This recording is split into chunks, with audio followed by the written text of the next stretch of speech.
Good afternoon, East End. You're watching East End News on LTV. We bring you hyper-local headlines through the power of public access television. I'm Christine Sampson. This is your community and your news. Election day this year showed us one thing. 2025 was a good one for Democrats on the South Fork. Here's what we know.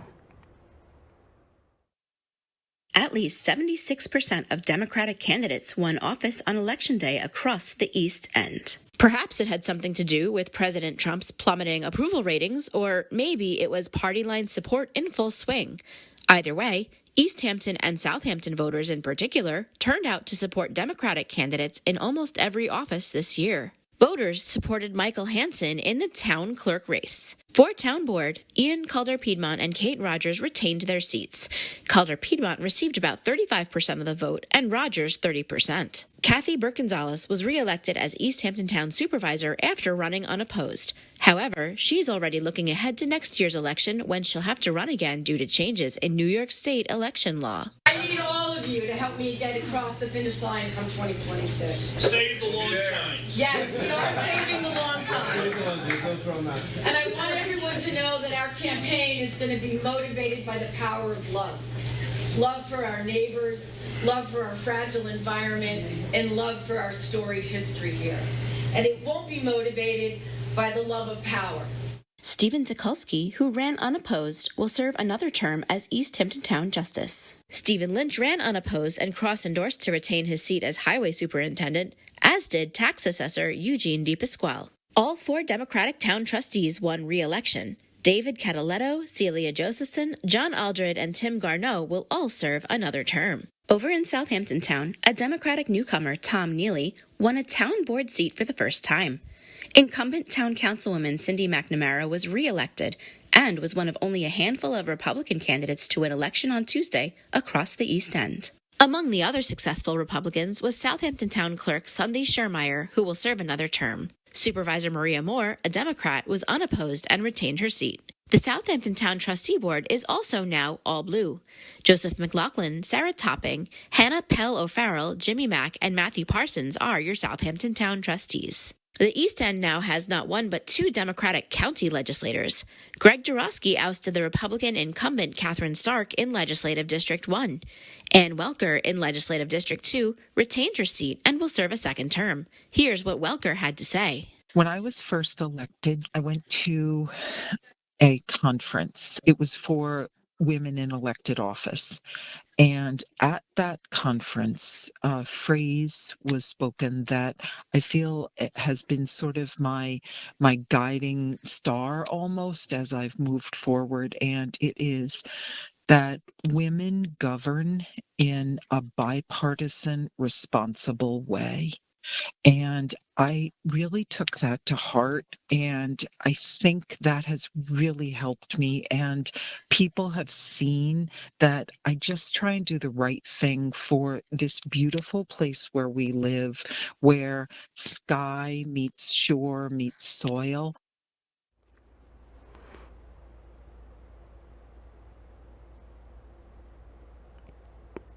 Also looking ahead to next year's election is Mayor Jerry Larson of East Hampton Village. After months of rumors, Mayor Larson announced this week on Instagram that he intends to challenge Burke-Gonzalez in a Democratic primary next June. On Instagram, Larson said, "Our town stands at a pivotal moment, and I am confident that I can bring the positive change we need. I feel that my hometown is in crisis, and I know I can make a difference." Erosion issues around the Shinnecock Canal Bridge crossing caused several days of rough westbound travel on Sunrise Highway with lane closures. Starting Friday, October 31st, drivers were only able to use the shoulder to head west, but traffic is flowing smoothly once again now that the lanes have been reopened. Crews from the New York State Department of Transportation worked around the clock to mitigate the erosion issue caused by heavy rainfall, and while finishing work is still going on, officials from the state and town have said the canal crossing has been stabilized. Immigration and Customs Enforcement agents were on the East End this week, with local government officials confirming ICE detainments in Hampton Bays and Westhampton this week. These actions had a chilling effect on the local community And now a protest is planned for Saturday, November 8th, across from the Hampton Bays Fire Department, which ICE was said to have used as a staging area for its operations this week. The protest is planned for 8:30 to 10:30 a.m. State Assemblyman Tommy John Scavone released this statement after confirming the ICE raids. Not only is this an affront to the United States Constitution and the New York State Constitution, but the lack of transparency harms the relationship of trust between public officials, law enforcement, and the public, putting civilians and law enforcement in danger. Between their regular classes and extracurricular activities, kids often have long days at school. That's why the East Hampton School District is now offering after-school snacks free of charge to students in elementary and middle school. Through a government nutrition program called the Community Eligibility Provision, all students in East Hampton already receive free breakfast and lunch. Now that resource will include snacks, with the school board voting on Wednesday, November 5th to approve the measure. According to Adam Fine, the superintendent, the snacks will consist of healthy, balanced treats such as banana muffins, cheese and pretzels, and peanut butter with crackers, plus beverages like milk or juice. In a statement, Fine said, "All snacks will be available to students at no cost, regardless of their family's ability to pay. We are excited to expand our cafeteria program to offer these snacks to students who are here after school to supplement their education." And speaking of school, for teen and tween girls, navigating middle school can be a big challenge. The nonprofit organization iTry is here to help them. Let's take a look. October 23rd was a special day for iTry, a nonprofit organization that uplifts and empowers middle school-age girls by training them to complete the annual youth triathlon held every summer. LTV hosted iTry's annual Giving Day with a theme of Power Her Potential. Not only was it a night of celebration and joy, but thanks to community donors, iTry also smashed its fundraising goal. East End News had a chance to speak with Teresa Roden, the founder of iTry, to learn more about the work they do and what the support of donors can accomplish. We gear up in January to go out into the different school districts. We're now in 13 different school districts between Montauk and Mastic, and we will be offering the program free of charge to every girl in 6th grade at each of those schools. So the funds raised at Giving Day will go directly to provide all of the tools and the training, the bikes, the transportation, everything the girls need to get from day one to the finish line in July. So we started back in 2010 at Springs School with just 10 girls. And that year was, just a magical year. We didn't know what it was going to be, but we knew it was going to be something special. And at the end of that year, the girls who participated came back to me and said, "Well, this was great, but we need to do it again. And I need to find a girl just like me who didn't believe that they could do this, or who couldn't ride a bike, or who didn't know how to swim. And I want to help her to realize she can achieve this goal." And so the following year, we went from just 10 girls at Spring School to 24 girls.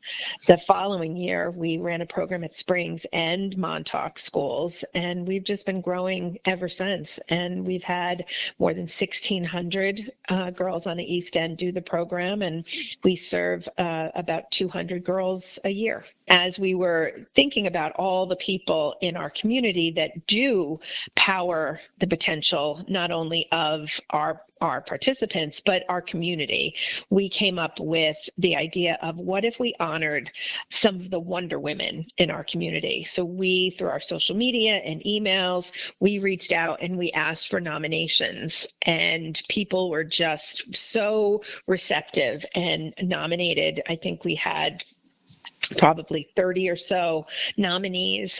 We were able, through our social media, to honor each one of those spectacular women and feature them throughout this campaign. It's amazing that we exceeded this goal, but ongoing support is so important. Finding new people to champion us and get the word out about what we do. We always need help and volunteers, but at the end of the day, the financial support is what really keeps us able to do what we do. The fall weather is finally here, bringing with it lots of leaves and landscaping cleanups. Our youngest correspondent stopped in East Hampton Village to find out how people are feeling about landscaping practices locally.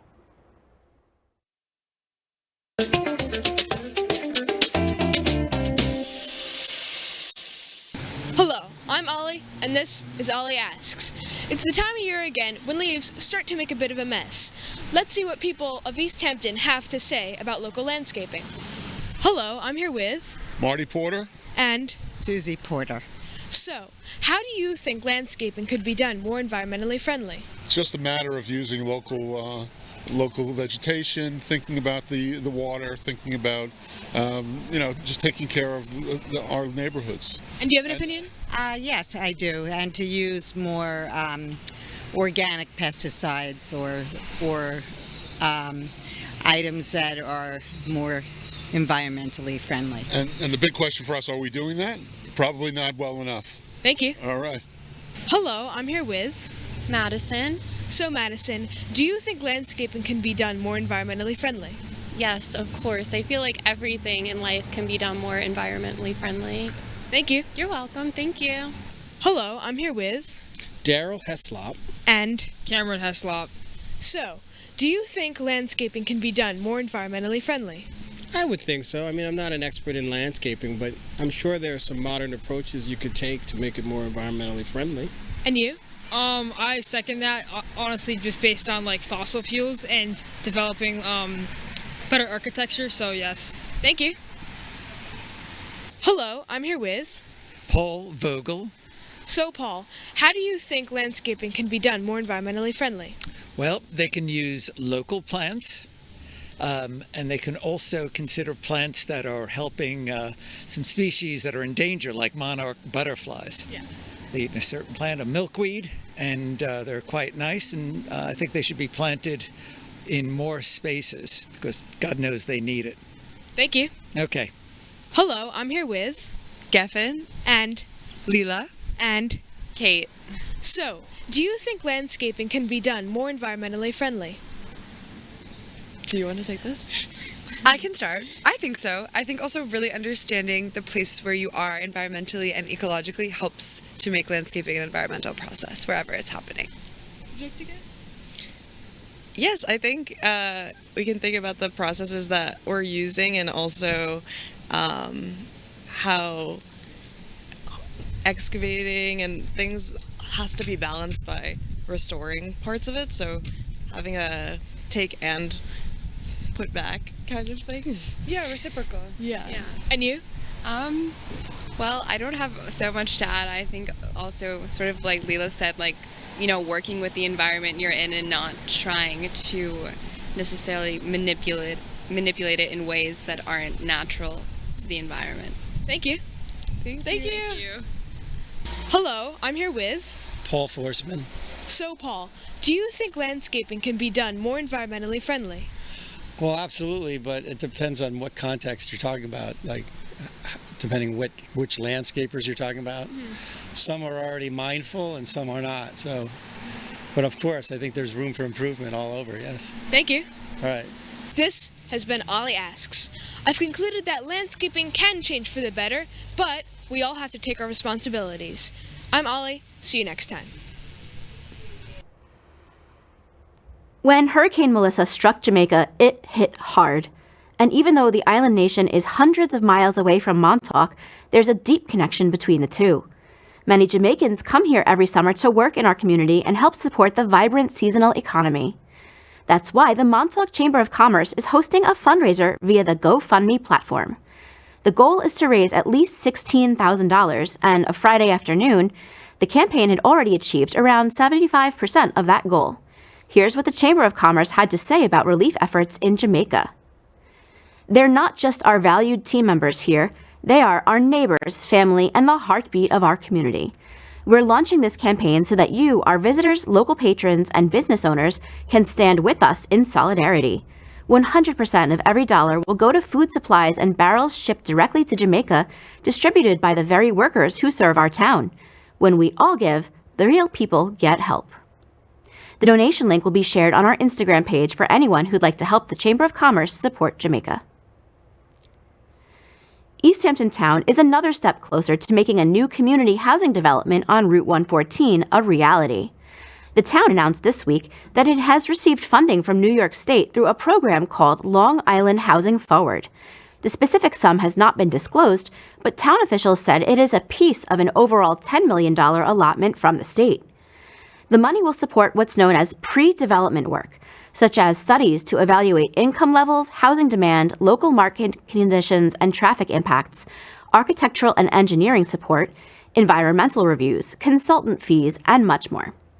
Town officials said the goal is to, quote, create more year-round housing options for working families, seniors, and young residents who want to stay in the community they love. Town Councilman Ian Calder-Piedmont said in a statement that affordable housing is the biggest challenge we face as a community, and we have to keep taking practical, steady steps like this to fix it. Also in East Hampton Town news, the building department service counter has updated its hours when inspectors will be available to answer questions. Starting on Monday, November 10th, the counter will be open from 8:30 to 10:30 a.m. only for residents wishing to speak directly with building inspectors. For document drop-off only, the counter will still be open until 3:30 p.m. with the front desk staff. Calling the change necessary to improve efficiency and help staff process applications and inspections more quickly, town officials noted it is just a temporary change until additional office employees can be hired. We go now to our community calendar, now underwritten by SoundSense. LTV thanks SoundSense for its support. On Monday, November 10th at 6 p.m., the East Hampton Library's Historical Fiction Book Club will meet to discuss the book Happy Land by Dolan Perkins Valdez. Penguin Random House calls the book a transporting, multi-generational novel about the stories that shape us and the dazzling courage it takes to dream. Sign-up is on the library's website. The Montauk Playhouse Community Center will honor military personnel on Tuesday, Veterans Day, with a flag ceremony at 11 a.m. It's just one of the many events taking place across the East End to celebrate the military men and women who have served our nation.